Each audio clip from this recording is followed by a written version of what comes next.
Après les touches G pour déplacer, R pour faire des rotations et S pour le changement d'échelle, un autre raccourci important à connaître est l'extrusion avec la touche E. L'extrusion est un outil fondamental pour la modélisation. Elle consiste à dessiner de nouvelles géométries pour le déplacement d'une ou de plusieurs faces, arêtes ou vertices. Passons en Edit Mode avec la touche Tabulation. Je sélectionne le mode Face. Nous allons extruder la face du haut du cube. Pour cela, on clique sur cette face puis sur la touche E pour extruder.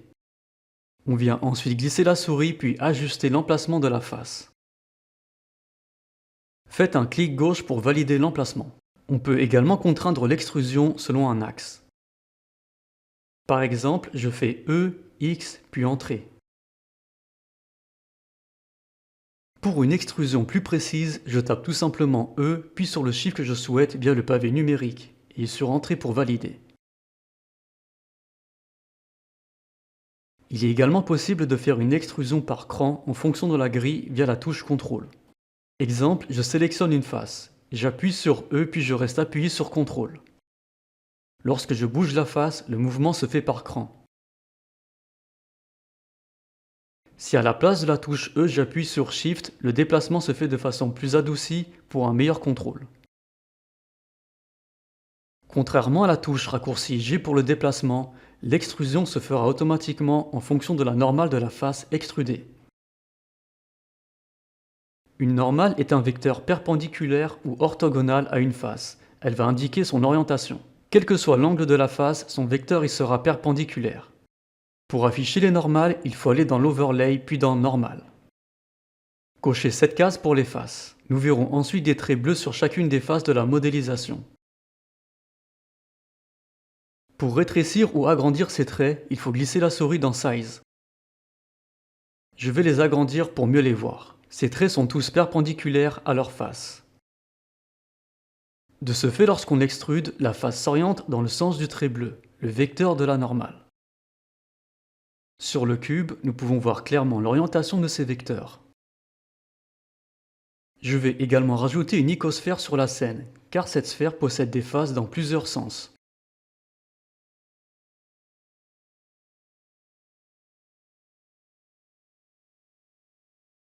Lorsque j'extrude une face, celle-ci bouge en fonction du vecteur de la normale. Je sélectionne n'importe quelle face et l'extrusion se fait toujours en fonction du trait bleu. Je désactive l'affichage des normales. Un cas particulier avec les extrusions, c'est lorsqu'on veut extruder plusieurs faces en même temps, et qui sont orientées dans des directions différentes comme sur l'icosphère. Je vais sélectionner plusieurs faces avec des directions différentes. Lorsque je les extrude avec la touche E, le logiciel va calculer la moyenne des normales des faces sélectionnées, afin d'orienter l'extrusion vers une seule direction.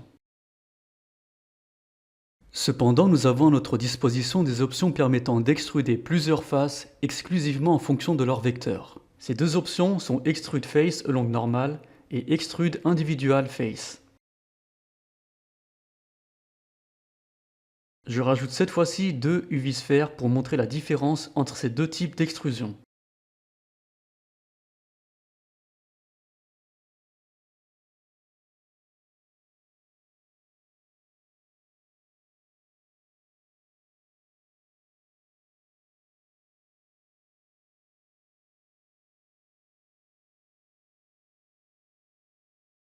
Je vais sélectionner une boucle de face. Pour cela, je reste appuyé sur la touche Alt et je sélectionne une face.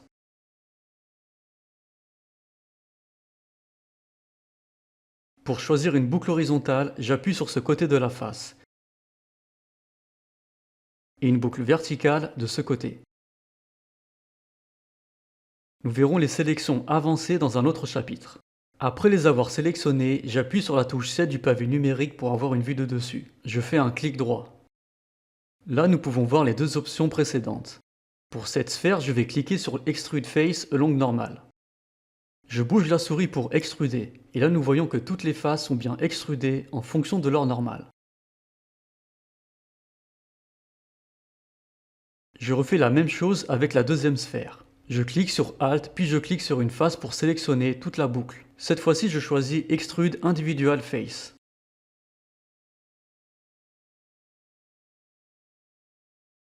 Je glisse la souris et là nous voyons que les faces sont extrudées individuellement et selon leur propre normale. En soi, ces deux options vont permettre d'extruder les faces selon leur normale, mais les procédés sont différents. Quelle différence y a-t-il entre déplacer et extruder? Parmi les deux cubes ci-présents, je vais effectuer un déplacement de face sur l'un et une extrusion de face sur l'autre. Pour le premier, je déplace la face du haut sur l'axe des Z en cliquant sur G, Z. Et pour le deuxième, j'extrude la face du haut en cliquant sur E et 2 fois sur Z. Quand je passe en Object Mode, nous voyons pas de différence entre les deux sélections. Et quand je passe en Edit Mode, nous voyons une petite différence. Dans le premier cas, nous avons simplement déplacé la face. De ce fait, les faces sur le côté du cube sont toujours les mêmes. Alors que sur le second cube, nous voyons des arêtes qui se sont formées tout autour. Lorsque je supprime une face pour voir l'intérieur de la modélisation, nous voyons que la face qui était à cet endroit a été simplement déplacée au-dessus. Elle ne s'est pas dédoublée. Blender a automatiquement rajouté une structure, à savoir d'autres faces, arêtes et vertices. L'extrusion ne se fait pas uniquement sur des faces, elle peut aussi se faire sur des points et arêtes. Je passe en mode vertice et je souhaite extruder ce point-ci. Je fais un clic gauche sur le point pour le sélectionner. Lorsque je l'extrude avec la touche E, nous remarquons un trait au-dessous du point. Il s'agit simplement de la future arête où reposera le vertex, car comme je l'ai dit précédemment, Blender crée une structure en fonction de ce que l'on extrude. Dans ce cas, j'extrude simplement ce point, donc juste une arête suffit. Lorsqu'on passe en mode Edge, l'arête est bien sélectionnable. Repassons en mode vertice. Pour contraindre l'extrusion sur un axe, l'axe des profondeurs par exemple, tapez simplement sur les touches E, Z. Lorsqu'on bouge la souris, le point est contraint sur l'axe des Z. Si vous tapez X, le point sera contraint sur l'axe des X, et de même pour l'axe des Y. Pareil que précédemment pour l'emplacement de précision. Exemple, si je veux que le point que j'extrude se situe à 0,2 m au-dessus du premier point. J'ai juste à faire E, Z, 0,2 puis Entrée. Là, le point est placé précisément. De même, lorsqu'on fait un déplacement sur mesure via les touches du pavé numérique, il est possible d'inscrire des décimaux, mais aussi de les inscrire en négatif. Comme par exemple E, Z, moins 0,2 puis Entrée pour valider. Maintenant, via de simples extrusions de points, nous allons tenter de reproduire cette modélisation. Bien sûr, nous pouvons la reproduire juste en sélectionnant le mode Edge puis en tirant cette arête sur l'axe des Z avec la touche G de déplacement.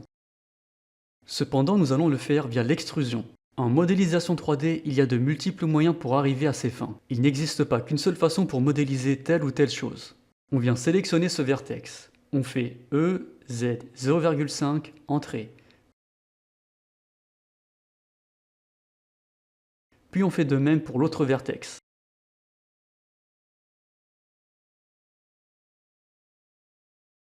À présent, nous avons deux vertices situés à deux endroits différents mais à hauteur égale. Comment faire pour créer une arête qui permettra de lier les deux vertices? C'est simple, il suffit de sélectionner les deux vertices via la touche Shift, puis d'appuyer sur la touche raccourci F.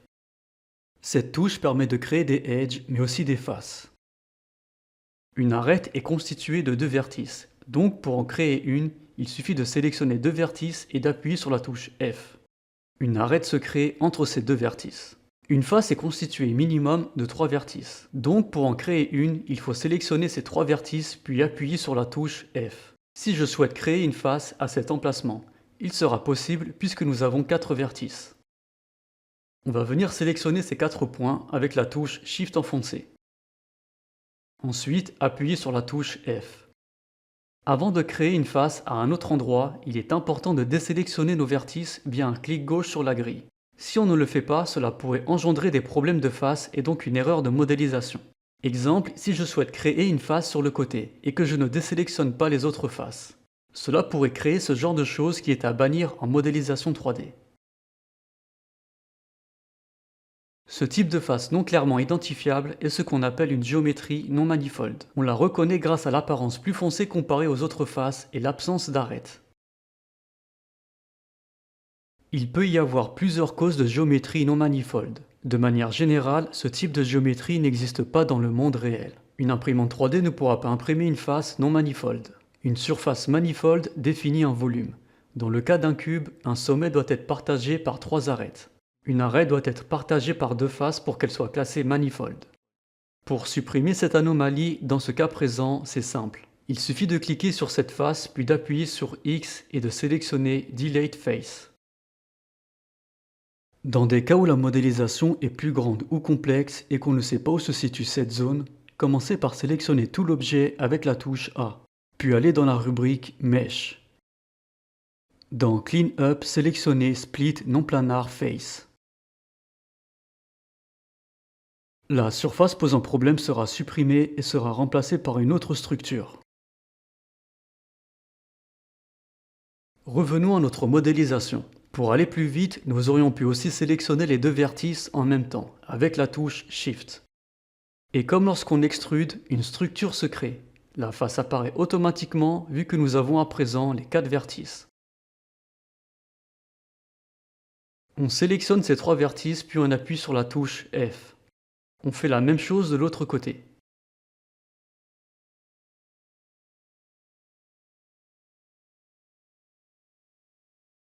Avant de refermer la modélisation, nous allons supprimer cette face interne inutile.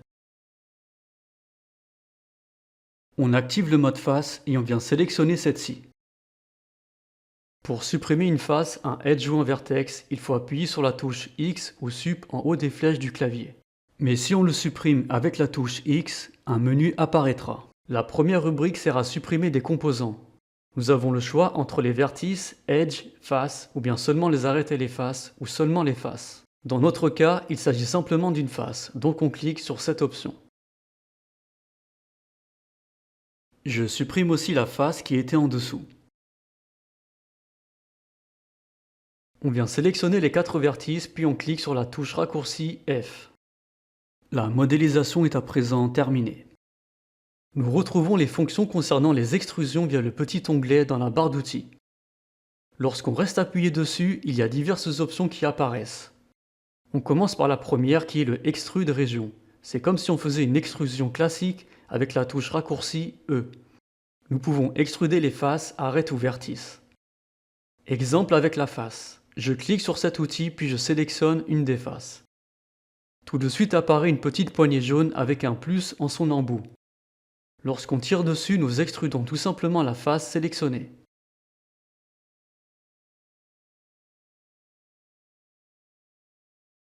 Je peux en sélectionner plusieurs avec la touche Shift enfoncée, et la moyenne de plusieurs normales sera calculée pour donner une seule direction. De même pour les edges et vertices. L'extrusion se fait toujours en fonction du vecteur de la normale. Nous avons vu que toute face possède une normale. Les edges et vertices aussi en possèdent.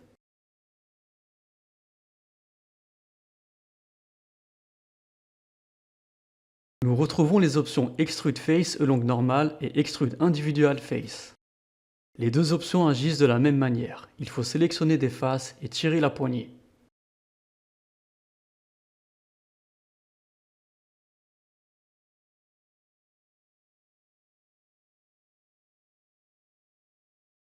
L'option Extrude Manifold permet d'extruder les faces vers l'intérieur tout en conservant une bonne géométrie. Exemple, si je veux extruder cette face vers l'intérieur avec l'option Extrude Région ou bien la touche raccourci E. Seule la face va être repoussée vers l'arrière, ce qui va engendrer une géométrie non correcte ou non manifold. Il y a une superposition de faces. De plus, nous voyons clairement un défaut d'ombrage, ce qui peut poser problème par la suite.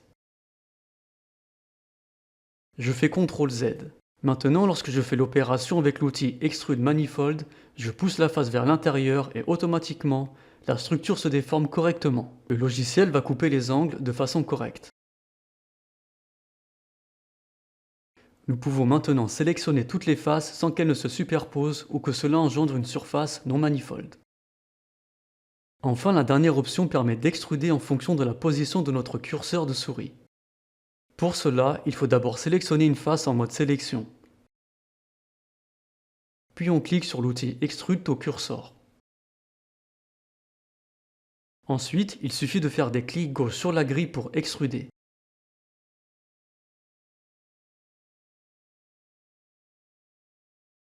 En restant appuyé, on peut diriger l'emplacement de l'extrusion.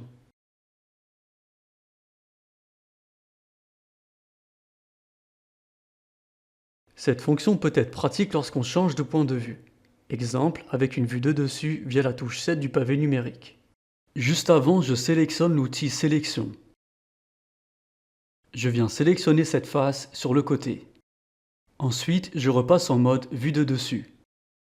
Maintenant, je reclique sur l'outil d'extrusion. Je clique pour effectuer des extrusions. Je peux aussi le faire via le pavé numérique en tapant un chiffre.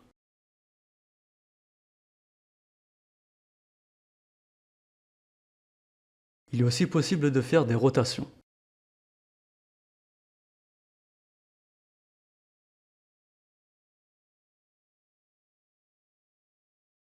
Nous retrouvons la plupart de ces raccourcis en faisant Alt-E. Nous avons fini cette partie consacrée aux extrusions.